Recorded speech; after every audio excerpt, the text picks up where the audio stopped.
to You Need Art and Art Needs You with Mathabo. The conversation after the conversation. Our conversation today, I'm out of breath because we just had a really delicious offline conversation here. We'll bring it online. We will bring it online. Online. I am speaking to a thinker, but more than a thinker, a champion of South Africa, advocate who goes in various parts of the world, really championing who we are, what we're about, intersecting themes of culture, business, entrepreneurship.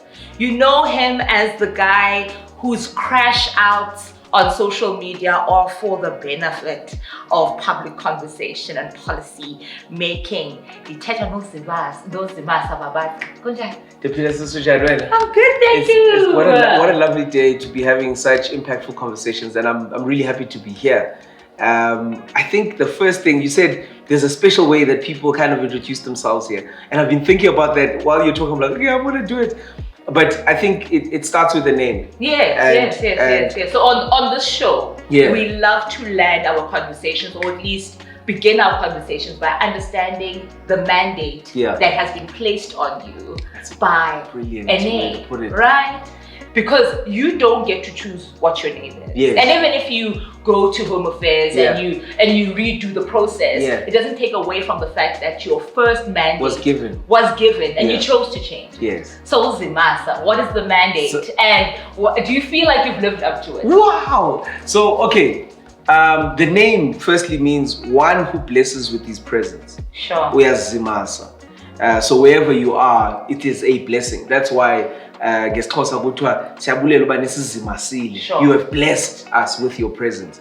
So I believe that I'm starting to come into it. I'm starting to come into the name where there are things that many don't want to talk about, they create friction, and I want to bless conversations. My entire persona online has been based off the fact that there are conversations that we should be having, and I believe that I was gifted with the ability to bring those conversations into the light, but also to dumb them down, to make them very palatable for Abantu. Because a lot of times, it's the people who sit in very tall towers that create their own language that then excludes Tina Ezans and says, oh, okay, this is what's happening with the economy. You don't know what's happening. This is what's happening with the social strata of South Africa.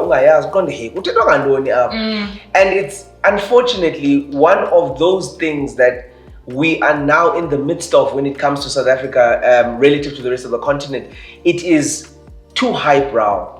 It is the conversations we're having are too highbrow. We need to bring them down. So I think for me, I'm here to bless with my presence, hopefully, and I'm here to demystify and to have really simple conversations about topics that may seem complex. Sure.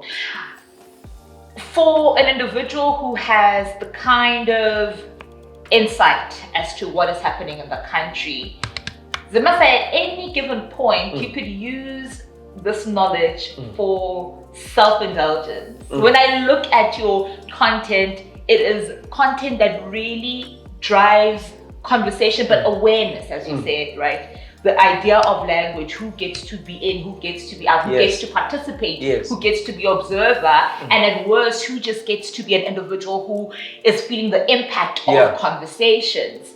What is the conviction behind the work you do? So I think the conviction is that I was raised by my grandfather and my grandmother, as well as my mom, but particularly the father figure who was my grandfather. And he was a pastor, he was a priest. And every Sunday before the Sunday, he would be in the house talking openly about certain things that he wants to dissect for the congregation. And then he would paint a picture and then tell a story that makes it relatable. So every Sunday I would get this understanding of there was a thought pattern that I might have been part and parcel of. And then I see it manifest.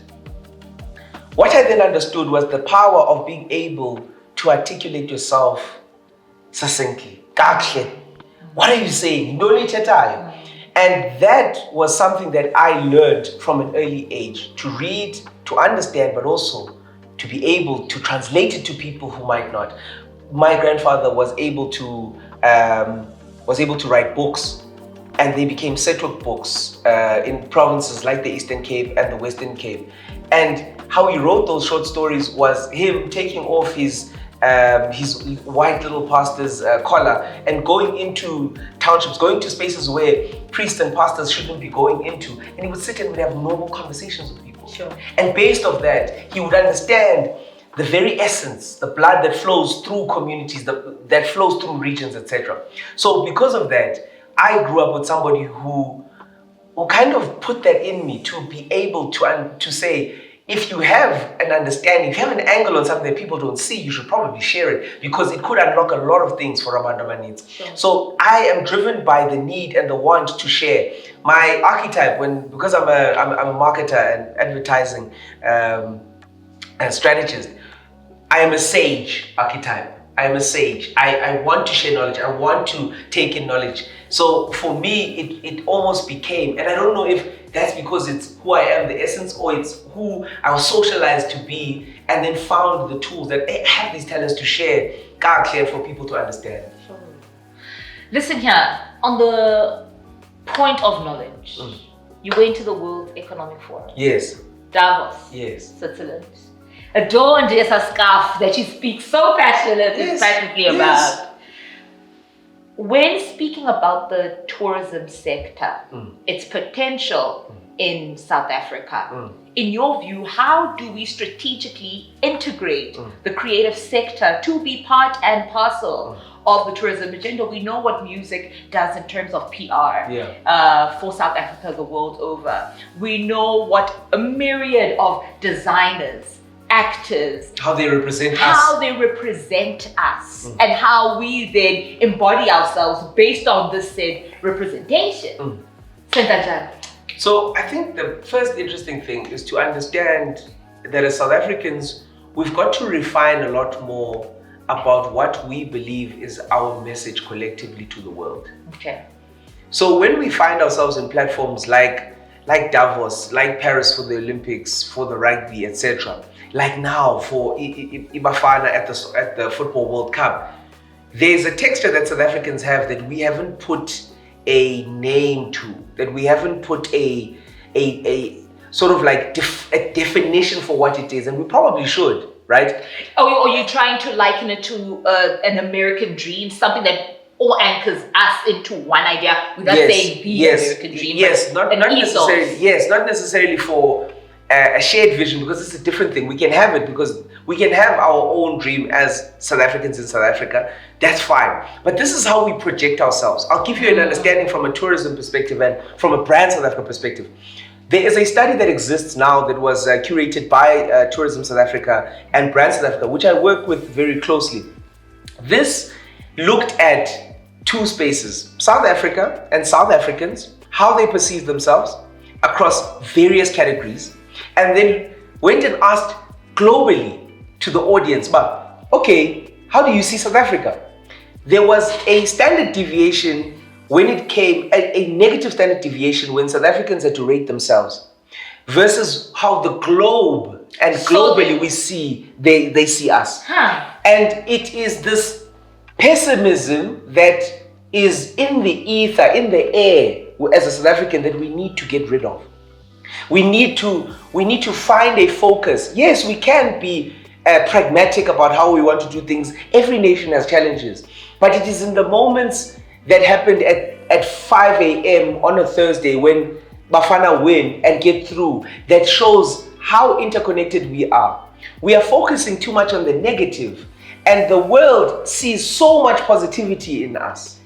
Zimasa, isn't this though the result of being a citizen in a country where you are the recipient of broken promises, and what those broken promises then say about you as an individual? So we're speaking from a place of policy and a place of infrastructure. I was having a conversation with Uma Shadotwala, and in that conversation, I got to lock into the idea of how people from various parts of the continent can come here and activate, because they fundamentally see South Africa as an environment of possibility. A growth environment. They see it as a growth environment, as opposed to South Africans whose idea or identity around progress is something that they would receive paternalistic from the state. Sure. Right? Sure. So doesn't that have a role? The idea that this funnel, this channel, this body of individuals who would reward my resilience post-apartheid, who would reward the pain and how do we then deal with that? Could that kind of fracturing of existing in a country of broken promises? So I think one, there was a promise that was made that was open-ended and should have had a sunset. And there was the promise that the state would work for all people, etc. And I mean, that's noble. It's very ideological. And it was needed at the time. We've gone through phases as a country where we've needed different types of, I would say, different types of fuel to keep us going.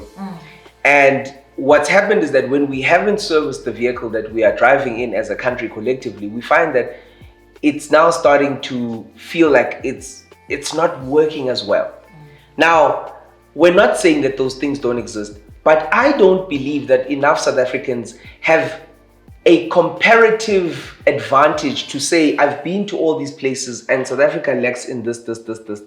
And how I felt before I traveled to these places is still the same even after I've come back. And that in itself is where the gap lies. South Africans only have visualizations that we see on television, on social media, that only show the best of the rest of the world. That then gives us this thing of saying, no man, we're not, something's missing in South Africa. Why are we not like Berlin? Why are we not like Tokyo? Why are we not like whatnot? Now, I believe that when you see yourself in that environment, you then start to realize that I don't aspire to be part of the society, and the one that I come from is really great. In fact, a lot of people who do travel are more emboldened to come back and fix the things that they don't see, to start the artistic podcasts that talk about things that are different because you've seen it in other places. Actualization is also a very important thing when you understand Maslow's theory of hierarchy. There are certain steps that you, even as a nation, have to attain. And this is what you are asking. What have we attained in order for people to move up? And the collective agenda is not translating well enough from what we mandate the people who lead our society as government, etc., to understand what needs to happen. The same with our business, our corporate guys, and our social compact that's broken. This is actually what the issue is in South Africa. We don't have a proper social compact, an Imbizo agenda or takeaway that says, this is what we're going to do. Whether you are in business, in government, in private sector, in civic, on the ground, a student or whatnot, why do we not mandate the singing of the national anthem in this country anymore? I'm old enough and young enough. I'm old enough to have been told and understood that every single morning we stand at assembly, we sing the national anthem. Not church hymns, not amagwijo, not traditional songs, the national anthem. And the national anthem to have a representation of its people in abundance, not selective, Umsutuka, Nisinguni, Afrikaans and English, but also further illuminate really the abundance of the people that live in the country. Now, Kasiteta about the idea of identity forming, because that's what we're talking about, right? If South Africa were to be an individual who did a low self-esteem, right? Yes. And there's a fractured mirror on which they keep seeing themselves, yeah? it makes me think about the democratic transition and the kind of media then that specifically Black South Africans were fed. It's almost as if the 1994 moment came and the media was unaware, and the first thing that they can do to be able to erase, I suppose, apartheid media was to import Black American, African American culture and imagery, but still, because it's not entirely us, there is a discord. And the thing that is crystallized and solidified are the images that you are talking about here of people who are not us, who are succeeding. And then you see interventions such as Generations in Babu Mfundi Mvula went abroad, saw an aspirational career, came, translated it into the context of South Africa. One of the biggest, I don't want to bet him long. It's one of Generations, for all its faults, is one of the most important pieces of artistic expression of desire to make it that South Africa has ever had. And I challenge people to show me another piece of work. Mubango was brilliant in what it brought to people that didn't understand Mavenda and that I would say pillar of South Africa. But what Generations was able to do, the reason why artistically, expressively, I got into advertising, I think back and I go, because I knew about Moroka Media as well, communications.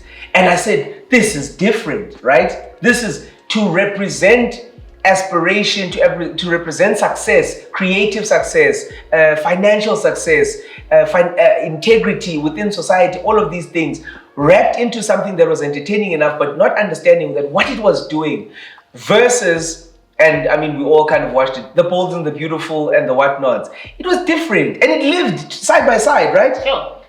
Difference was maybe 2 hours between, after 6 o'clock, you've got 2 hours and then it's Generation. But we were still in the same space. We would consume that same content from The Bold and the Beautiful, from Days of Our Lives, Bold and the Beautiful to us on television. Now, why it is artistically and was artistically very important for the time, because now there's a hyper-fragmentation of stimuli and portals where people can get media, which we'll get to. But what it was is that we all sat as a country and we were propagandized and were brainwashed at the same time to say, you can find a Black person who is a creative and has made it. And that is why, when I first started in advertising, there weren't enough, when I started, even before advertising, I started in events management. And this was around 2012. From 2012 till now, I'll tell you something very interesting. There's not a single set I've walked in, probably post 2016, where I've not found majority Black people either behind the camera or in front of the camera. Majority. But before then, we were in a space where we were not being represented. The truth that manifested from people saying we should tell our own stories is now only starting, because you first need the infrastructure, then you need the money and the capital to make things happen. You don't get a Shaka Ilembe without Usisio Lisa being at the place where she was at, striving, and then being the one to sign the signature to say 400 million, put it into the Shaka Ilembe story. It doesn't happen without a Generations existing to say to people that it's great to be a lawyer, a doctor, an engineer. Those are needed in society. But to capture the zeitgeist, the spirit of Amaxesha's Pilabo, you need the creative. Yeah. I mean, we speak about Generations, and I'm quite fascinated about the story of Mzinez and Sizwa, highlighting and capturing the migrant labor the multiculturalism. And the multiculturalism, understanding brotherhood, navigating masculinities, navigating the new South Africa with its languages, knowing that it's and its social cohesion as a result, to almost curtail this issue of the third force, to curtail tribalism. We think of a city Sesla. We're looking at a different version of the migrant labor system, and that it's young people now who are in Johannesburg living in a commune. Well, mix it. Yes, in a commune and not in a hostel anymore. Different versions of the same story. And pre-1994, the work of Ohyu Masekela, Omamu Miriam Makeba, the kind of advocacy that they had for the country, and yet in a pertinent turning point where policy is being constructed.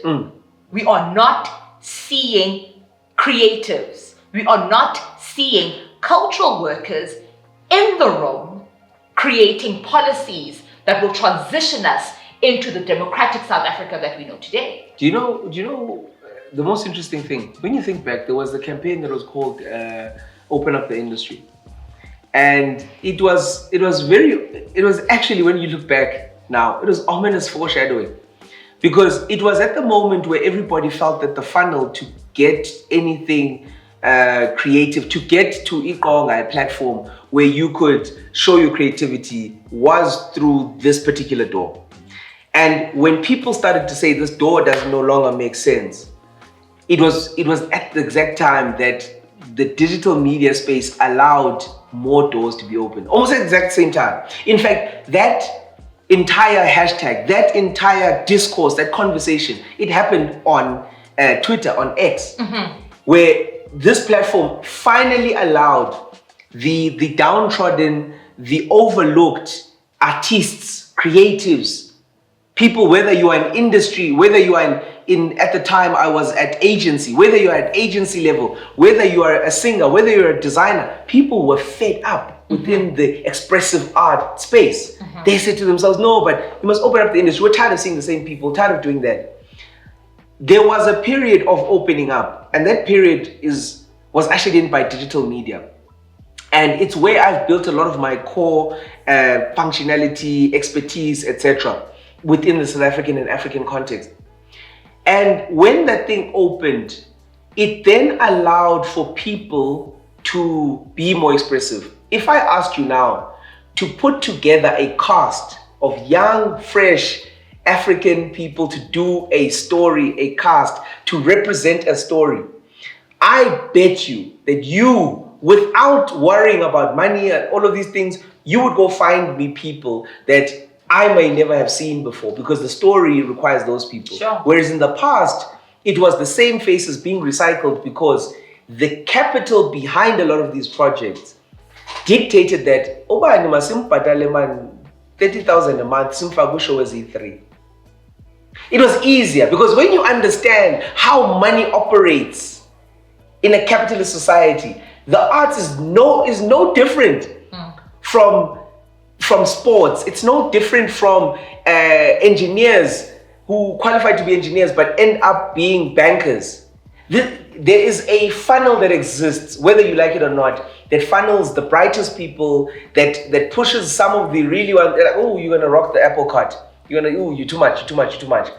And that's where we found ourselves. Now you've got to say to yourself, we had the era of prosperity within the arts and finding out. I mean, people like Nelson Mathabo were discovered on social media, right? People like Ulatuma use social media to bypass a lot of the gatekeepers that would have told them that Xhosa print is maybe not there yet. Do you understand? There's so much of this gatekeeping that was now almost like broken down. But you know what happened? Scale, and the scale that you are looking for in your words right now comes from capital backing certain people. And it is then again money that will pick the winners. We could all create great content. We could all be awesome and be like you can get all the views you like. But at the end of the day, 1 million views. But if capital doesn't like your message, they are not going to pick you, and they are not going to make your art and your artistic expression, they're not going to make it profitable for you to continue. Sure. And that's why you ask yourself, hey, why you Mbongi? What, there's a praise singer, that singer, that DJ, that person. Because the votes, the capital vote, the money vote moved away from that person. Sure. I mean, thinking about then where that placed us as creatives, right? This thing of being maligned from the We're very subservient to money. To policy more than other sectors. Yeah. Because also it's that regulated, so honestly, yes.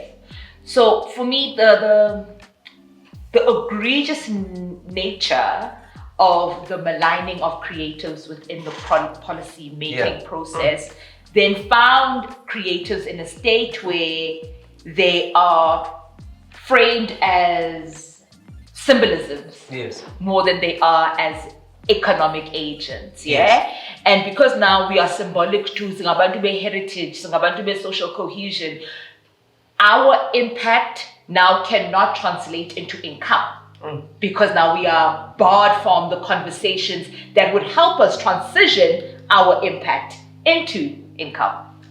When I first got to Johannesburg, I used to live in Labori village, which is in Auckland Park, and I went to AUJ, former Rao.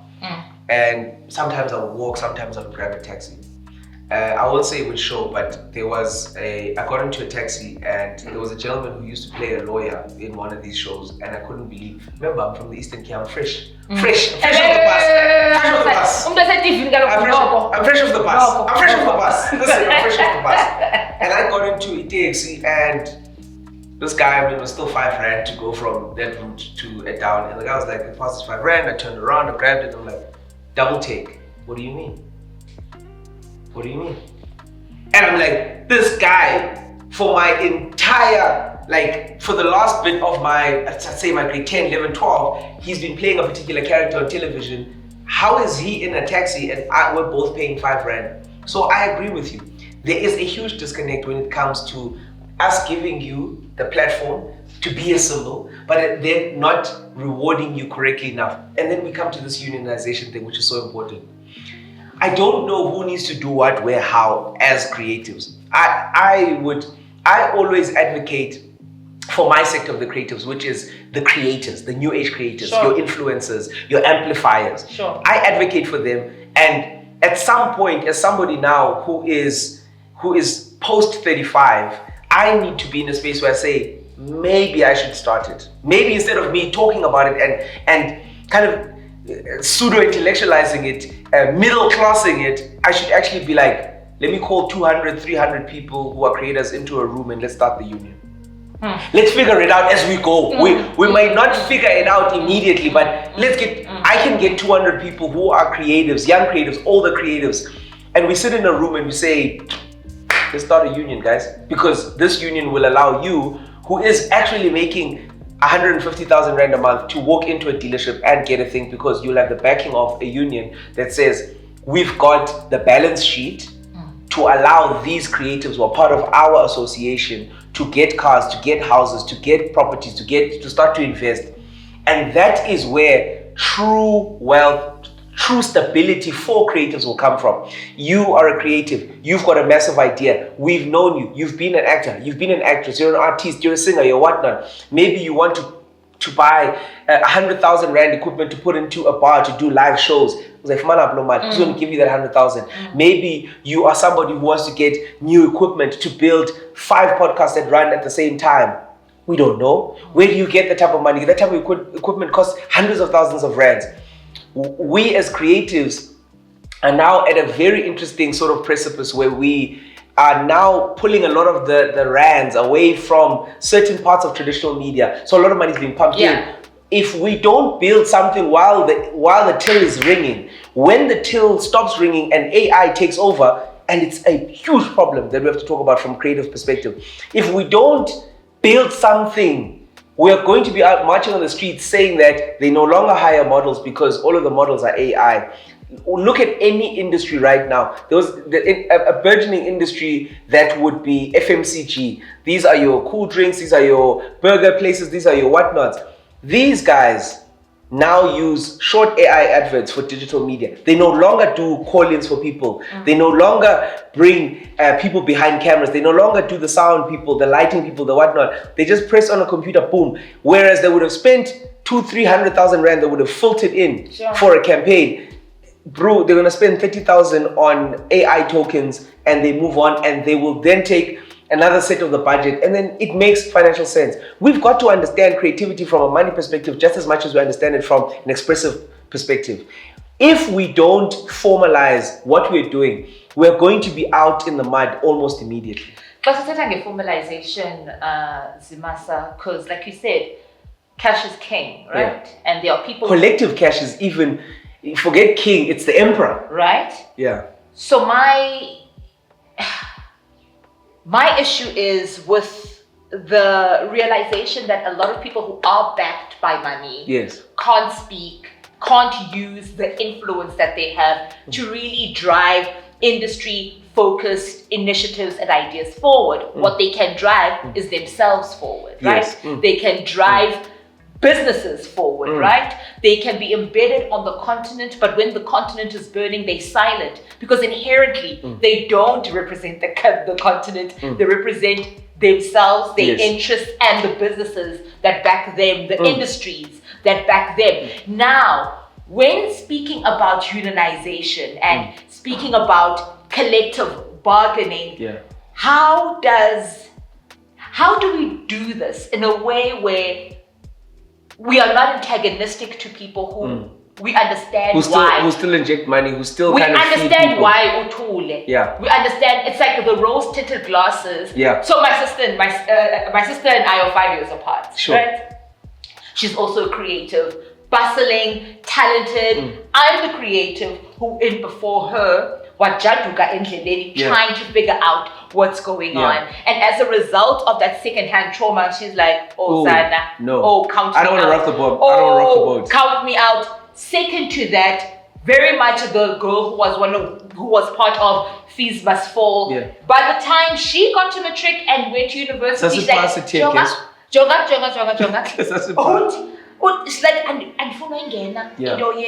it's traumatic.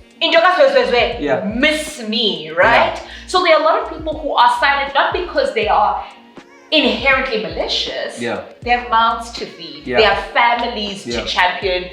They themselves are traumatized and just need a break. So I'll give you a perfect example. Why a union is important is that it can become almost the front figure for those frustrations. So civic organizations thrive because you kind of don't know who's really funding them, who's really behind them. And it's easy to get behind certain causes because you're like, I don't like a particular thing happening, but if I stand up in front of it, I'm going to get singled out and I'll get sorted out. So what if we created or emboldened a person who is within the industry and has that fire to stand up for all of us, and we back them? When they stand up there, they say, I speak for all creatives in this country when I say 1, 2, 3, 4, 5. But then the brands can't single out the creatives. So for instance, let's say a brand doesn't pay you. Let's say you don't get paid by a promoter. Let's say your art is exhibited and is sold and you don't get fair compensation. Where do you go to?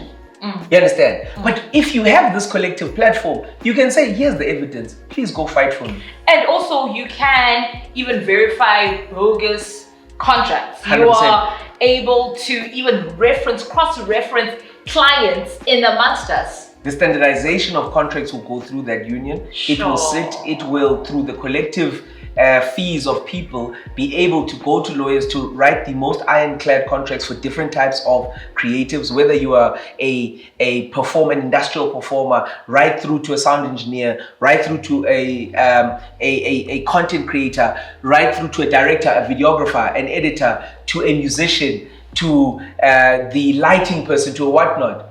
And all of that would sit within the IP of this union. So you as a creative would say, I've landed this amazing gig. I want to double check if this thing makes sense. And in this future that we're moving into, the collective understanding and consciousness of creatives would then be taken and probably placed in an offline AI that allows that union to say, here's a creative who wants to do X, Y, Z. Based off all of the conversations that we've fed to you over 10 years, 30 years, 50 years of South African art, what's the best way for this person to chart forward? Great events deserve a great host. From conferences, brand launches, red carpets, festivals, and summits, with multi-sectoral experience, I deliver memorable conversations, seamless facilitation, and authentic brand storytelling for personal and corporate gatherings. I'm here to serve your next event as MC, facilitator, speaker, and brand advocate. Let's take your event to the next level. Email me or visit my website to learn more. I'm your host, Mathabo, creating conversations that connect and experiences that last. So that type of IP, the intellectual property is going to change in essence for creatives into how it's stored, etc. That's why I am a huge believer that South Africa, through the South African Broadcasting Corporation, SABC, should be opening up a space for us as people who create, specifically within the digital and social media sphere, to bank our content on our own servers. Sure. What if YouTube cuts me out tomorrow? I should have a portal on SABC Plus where I can upload all my videos. So that even if they say, Zimo out, even if someone somewhere in some office starts to shadow ban my account because my views make them uncomfortable, I should be able to say, no, at home it's cool. Within the SADC and African region, I put all of my content on SABC Plus and anyone on the continent can still access it.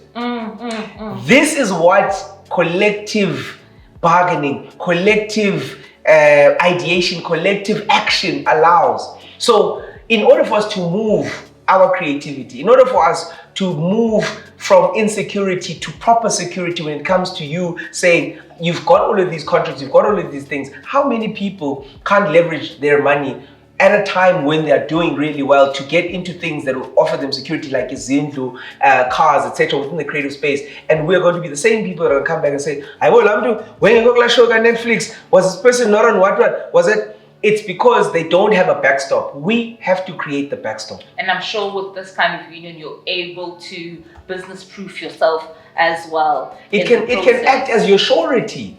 And saying, I've worked within this industry for 20 years, for 15 years, for 10 years. This is my collective revenue. This is what I've brought in. My numbers have grown. Here is data to prove this. I walk into a bank. Can I get a loan on a 2 million rand crib? Yeah. Speaking about Africa, when Zimasa, mobility is a big conversation around who can move where and when. And looking at a predicted multi-trillion dollar industry by the next 10 years. And also coincidentally, we are having people from various parts of the globe flooding the creative scene in Africa. What do you think is the ultimate cost of these Afrophobic flare-ups within the creative sector when we are now not even speaking to each other, the consequence of that, and those industry gaps being filled by people who are not from the continent? What is the potential of our identity in that sense? So there's two things. Maybe let me start with the first one. I'll come back to the Afrophobic and that type of stuff. The first one is that no one across the continent, there's no country across the continent that funds the arts and the creatives appropriately enough for it to be something that we can safeguard. We're always vulnerable to being taken over in this country. This very week or last week, The Polygamist went global. And immediately, I think Tyler Perry said a comment or something and people were like, yo, Polygamist, this is our Tata. Because we don't have the structures to protect what we create. We don't like we can take this thing globally without feeling like the people that are coming on board when this ship is moving are taking more than they are putting back, are putting us or giving us more vuma to go forward. Now, that must change. But you have to understand culturally across the continent what creativity has meant for authoritarian governments.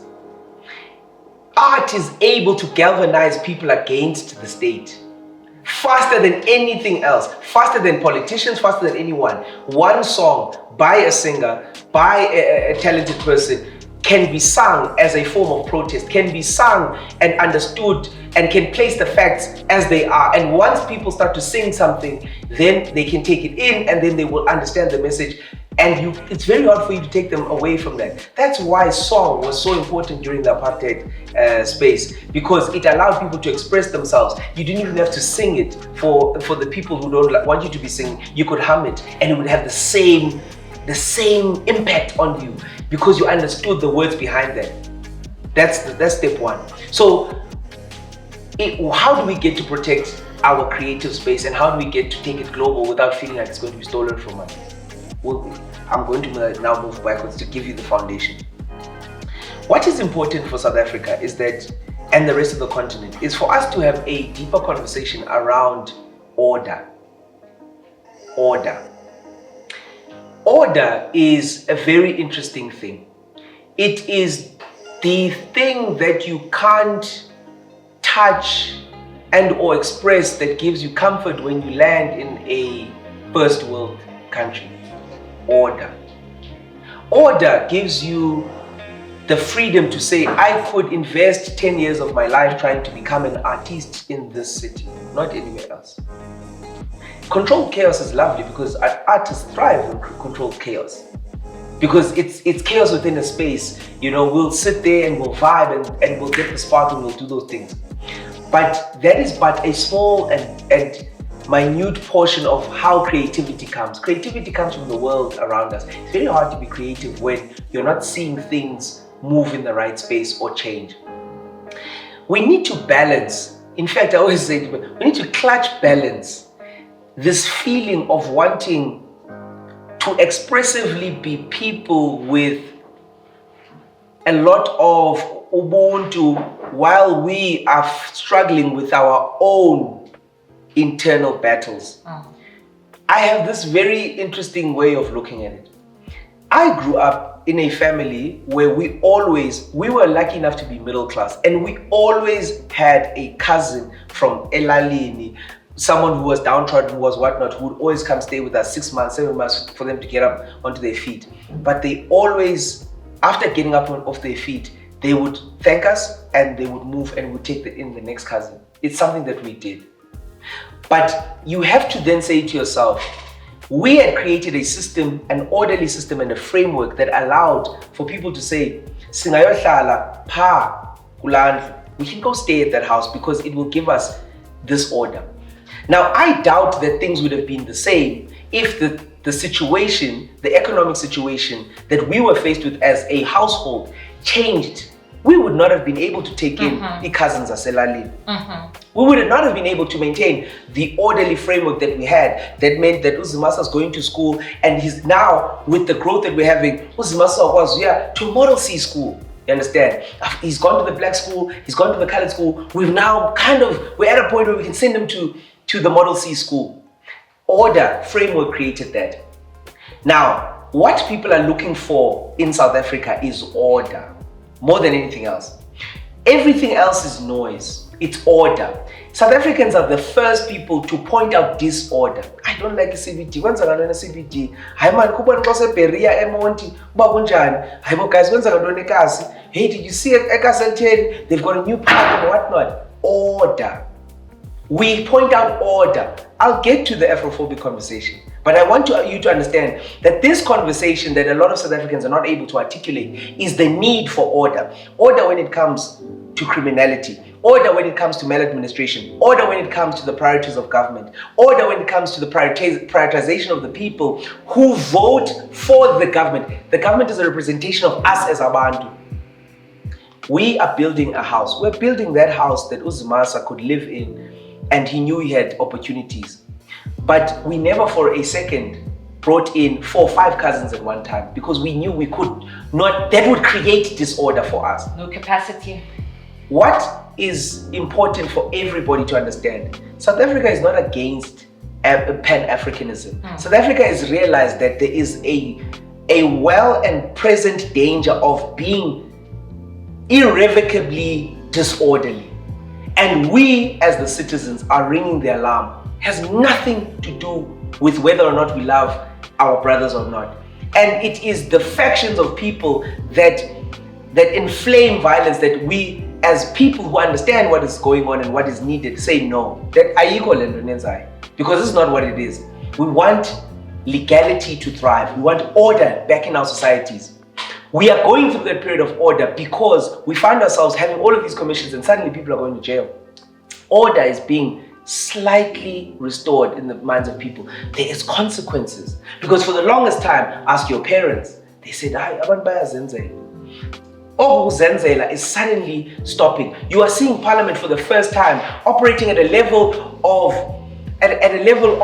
authority that I haven't seen in my entire X amount of years of being alive on this planet and being orderly enough to understand what's going on in South Africa. Order is what people are looking for. Now let's go to Afrophobia. In any society, there are outlier voices that have an outsized influence and volume relative to what people want. Just because those people have a voice that is loudest, that in this day and age forces microphones into their mouths and they will spew whatever they want, does not mean that that is what people want. But it does not negate what people want. People want order. That's what people want. Yeah. And for anybody to say, we can have a two-pronged conversation around the need for South Africans to have order within their society, to protect what it is that they have built, that they have fought for, in the same essence to say, but can you understand about what's going on in Kai? And also that is the question that yes. It's as if the issue of Afrophobia was one that was left oozing for a very long time. The question of order, right? The question of the legalities around order. And when we are faced with an election season, it flares up again conveniently, right? I'm looking at the consequence of this Afrophobia in terms of us then reimagining our mobility on the continent as creatives. Because as it stands, creatives are being turned away in certain gigs because of the consequence, the perceived, I don't know, as a kind of a... So the needs of the many will always outweigh those of the few. Yeah. I say that with the highest level of conviction. When we were there, fighting for fees must fall, we were there because the needs of the many outweighed those of the few. Now, we can't, because the many are saying something that we are not comfortable with, say that many are losing their minds. Sure. Because when it mattered to us, we got up with Safaki Teki Zetu and we marched to the union buildings. We were all tear gassed there. So now that in your mind was something worth fighting for. Sure. But this is not, and they are all wrong. The groundswell right now actually creates the opportunity for the people that were elected to stand up for the law that is written. This is not people imagining that things in South Africa must be different. Sure. They are saying things must go back to what is written. And that is where people lose it. When you gaslight people and tell them that what they feel is wrong, you are creating the conditions where in a couple of years you're going to have a proper nationalist party. And you will ask yourselves, how did we get here? Because you took the needs of the many and you shelved them. There's a conversation that must be had. And while you talk in highbrow English, in your offices, the people who have to deal with disorder more than you do have decided to take the streets. And disorder that you also facilitate. Yes. So if you are a South African that is worried about how things are going to manifest themselves, well, get onto the ground and say, I am with these people, but I don't want violence. But I understand what they're saying, because if you don't, you're going to go back to your townships, you're going to go back to your rural areas, and you will no longer be a tastemaker for what is important. You will be an outlier. Your voice won't matter.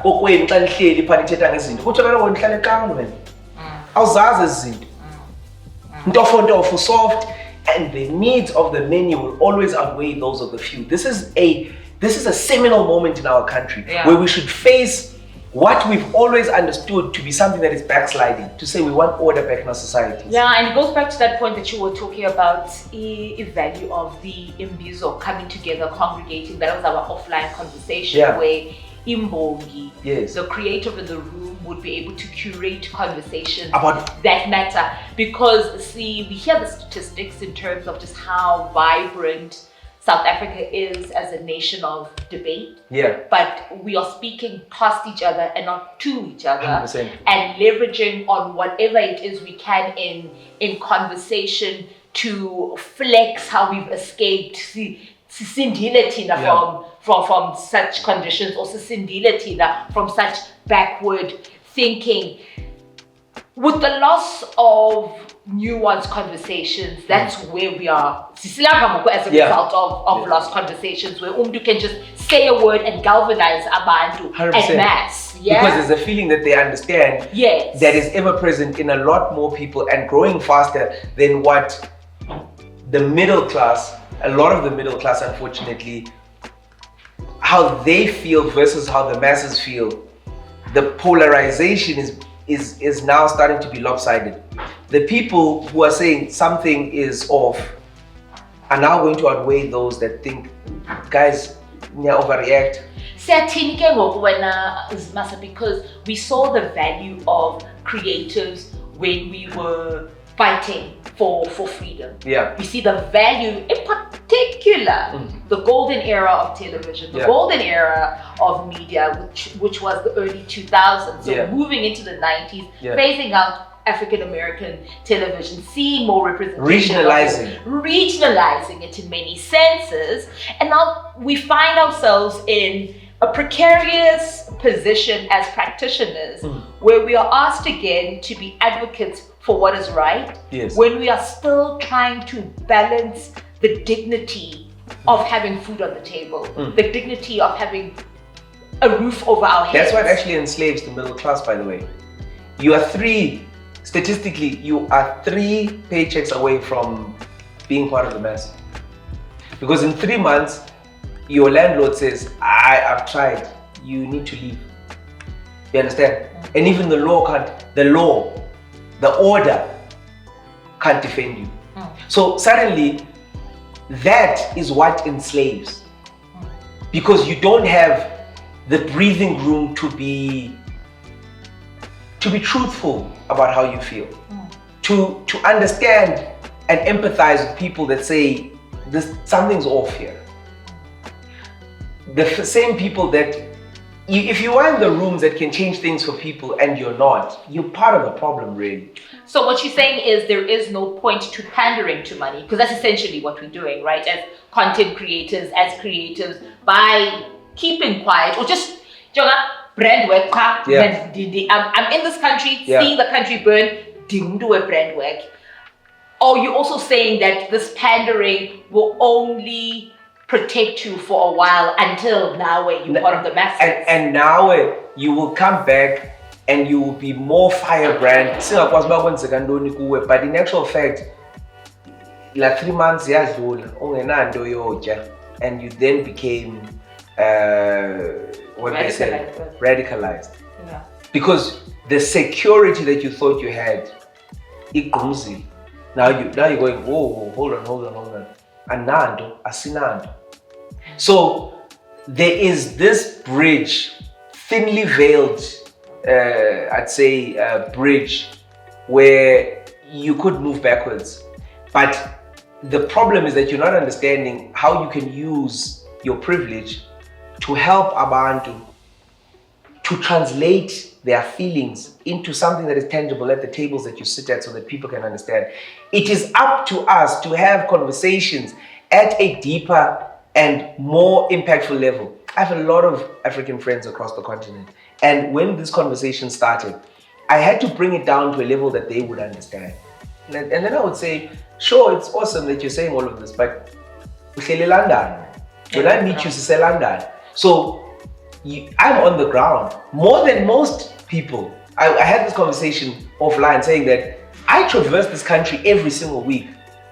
Every single week I'm in the smallest towns and the biggest cities. Every single week I'm always there. I know more often than not, more than other people will, what the pulse of this country is. I drive past the factories that no longer operate. And you start to realize that there's a bigger conversation that we need to be having. 1.5 million people in this country, 1.5 million jobs being made available in this country would take the unemployment rate from 32 to 26%. 1.5 million. Sounds like such a big number. It's like, I don't know. Then the multiplier effect in South Africa is 1:4. So that would be 4 million people that you've just 4 to 6 million people that you've just given a lifeline to. It is at the point where you say that we should prioritize other things, but in the same essence, knowing that everyone has got family members but it is this need to want to actualize faster than the realities on the ground that you then sit in these nice places and have these lovely conversations, not understanding, but if the poor go to sleep hungry, the rich will not sleep. Yeah. And I think the power of content creators in South Africa today is us transitioning from positioning ourselves as brand items, brand advocates, to actual meaningful sociological indexes. Conduits for the zeitgeist, for the feeling, for the messages that will never make it to mainstream media. That's what we have to understand is our calling card. And when people tell you that you shouldn't be talking about this thing because you don't know it, tell them that you're a South African, you're on the ground and you have a voice. What is the most reasonable expectation that creatives ought to have regarding the Department of Sports, Arts and Culture? When we look at that department, rationally, reasonably speaking. I think reasonably what we need to look for the department is for it to use the power vested in it to open corporate funding doors for creatives en masse. We wouldn't need to start a union if there was a creative desk or creative secretariat that sat inside the Department of Sports, Arts and Culture that dealt with this. There would be no need. Every single creative would register and say, this is what I do, this is how I do it, this is my tax number, this is the whatnot, I am compliant. And then the government would be able to say, we know how much money goes into that creative, the creative sector is now valued at this much in South Africa. This is how much artists make, this is how much these people make, this is how much those people make. We need to formalize how we operate. And then from there, they can walk into a room and say, okay, as this secretariat that looks after the creatives in the country, you as the top 5 banks, the top 10 banks or whatever, you have to take the money that you're going to pay as CSI and you have to use that to back loans coming from the creatives. So when a creative comes and he or she is short to get the house, to get the car, to get the equipment, to get the thing, take from here. Take from here. The money that you are going to circulate back into the country as a CSI program, as a corporate social initiative, use that money to back your creatives. Let's get them houses, let's get them these things, because they are looking for tangible assets that are going to allow them to be better creatives, that are going to allow them as pillars of society, as people who chart the way forward, who write our history, who perform our history, who perform the current, who perform our future. These people need to be backed, and this secretariat would sit for all of us. That's what I want. Outside of that, I don't think that Gov, outside of opening up opportunities, should be doing much more than that. The funding, the money, the expectation that government needs to have money to fund creatives is a problematic thought pattern. It's a problematic thought pattern. Government, and I fight against a lot of people idealistically who believe that this should be the case. Because where do you start, where do you stop? We go back to the whole conversation of saying that every person should have a house. I don't think so. Everyone should have decent accommodation, but not a house. You understand? There's a difference. You should have decent accommodation, not a house. Because why should the state give you a house?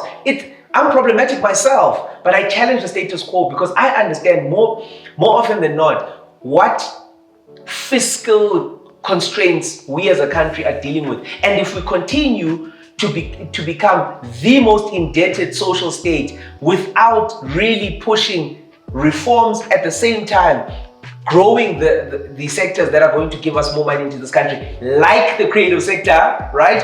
Imagine if there was this council that was created, that's part of the secretariat that works with this union, that looks after all South African creatives. When you perform overseas, there's a small levy, 2%, 3%, 5% of all creatives that perform overseas, and that money goes back into the same pool. Can you understand what that suddenly starts to do? You create a backstop for us. You create a backstop for the creative sector. Anyone who's worked in the creative sector for a certain amount of time, and you see it within music and how royalties are dealt with. When royalties don't come out, you see the musicians outside the Samros of this world, outside the Department of Arts and Culture, fighting for that royalty. But what if those royalties were industry-wide? What if everybody was part of the creative arts? So you don't have to wait for yourself to be 65 years old to get a lifetime award for you to get some sort of a stipend. Because how do you measure impact? So all of these things are deep conversations that we should have. Yeah. But we should have these conversations with the intent to codify the feeling of what needs to happen now in order for the future to be better. Not just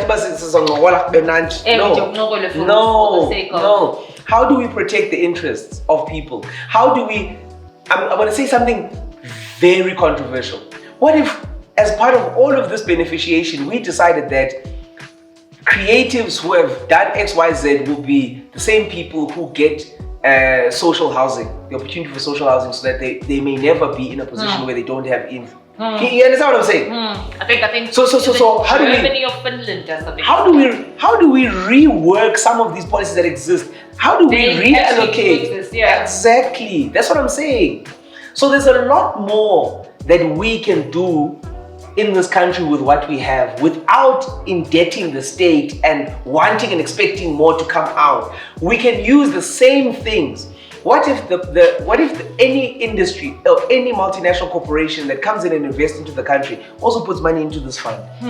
So you might not be BEE, but you might be an EEIP, where you basically invest in a sector and you do certain things. What if a particular company is coming in, and let's say a creative company, a camera company is coming in, a light company that is going to be selling to the creative industry comes in, and they drop 150 million rand, which is not a lot of money, by the way, in US dollars, in euros, and says, this is what we do. What if every company that wants to sell things to us, this set is filled with things that have come from overseas? But how do we ensure that you yourself, outside of this, in 5 years' time, even if you're not successful, the impact that you've had within the industry is codified in a way that makes sure that you will never suffer disproportionately relative to the impact that you've given in the industry? Sure. We need to have different conversations. And speaking on conversations, the Zimasa. Yeah. Yes. Yes. And I will take the opportunity to take a short left. Do it. We need to speak about the impact that art has to hold masculinity in this country, right? We can speak about the migrant labor system, how it fractured families, and as a result of that, what we think of masculinity. And a lot of masculinity, at least from the Eastern Cape perspective, fragmented ideas to make something to hold on to, yes. But somehow, in the bountiness of art, we see men thrive in vulnerability, creating language. Last night, before going to bed, I was like, when thinking about the creative sector, about closet, for instance, who comes to mind when it comes to fashion? Comes to mind photography. I never had to research because they are pioneers, they're leaders in that sense, and the power that art has to rehabilitate men in particular, to rehabilitate society in relation to how we interact with men, the power that art has to have men reintegrate themselves into communities as opposed to merely being beneficiaries of it. And once the kitty runs dry, I said, I know. Talk us through that. So as you were kind of unpacking this, I couldn't help but think that I'm very stressful as a person, and I hope your audience will indulge me. It's stressful, you'll be fine. So we have to firstly understand something. Religion is a vine that grows on the wall of morality. Religion is not the end all and be all. Spirituality is a higher thing. Now, why am I saying this relative to the question? I think that what happened a long time ago when it comes to, and I never would like to use masculinity alone without adding femininity to create the balance of saying, let's not look to one and not look to the other. Let's find balance all the time. I was lucky enough to grow within a nation and a family setup where there was an understanding about the roles and responsibilities and nobody felt demeaned, whether male or female. There was an understanding about what rites of passage meant, whether you were male or female. There was a voice in family councils, whether you were male or female. And it becomes quite baffling for me when, obviously I don't live in every single family, but it becomes quite baffling for me when I kind of see the frameworks of proper discourse within family structures not being there. Framework, just a framework family, but without pulling apart and being two sectors and benefactions, etc. Now, there is a disproportionate, let me phrase this properly. There is a disproportionate view on masculinity as something that is not representative in the right way that the prevailing societal, I'd say, perspective of what it should be is kind of set. People are feeling like, yeah, there's rogue masculinity, there's excessive radical masculinity, there's all of these things, and there's a word that then goes to the far right in this conversation, which is patriarchy. And a lot of these things, we as abantu abamnyama, in my view, relative to the digital and social conversations that I see, we deal with them more than other people. I have not seen, and maybe you can point me in the right direction, of Asian countries having these type of conversations, South American countries having these type of conversations. I haven't seen it, but I'm sure it exists, right?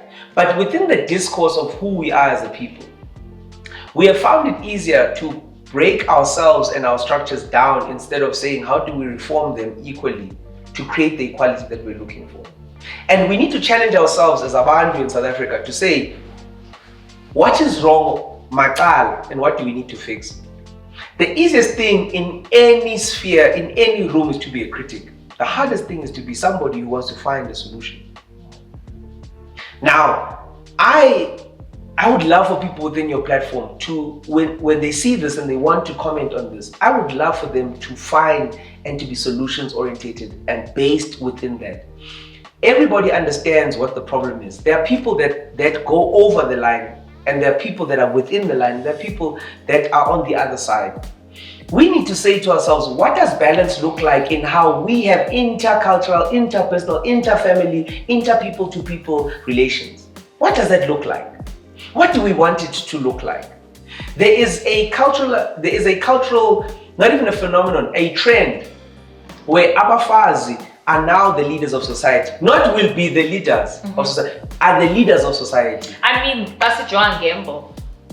Women had the right of tenure. Yes. Because we were the grounding force 100%. in society. So you need to now ask yourself in society, in South Africa, what do we want to pull certain structures that we have created back within the masculine frame of it? Do we want to pull them back? Or do we want to lift up this one above it and say this is above this one?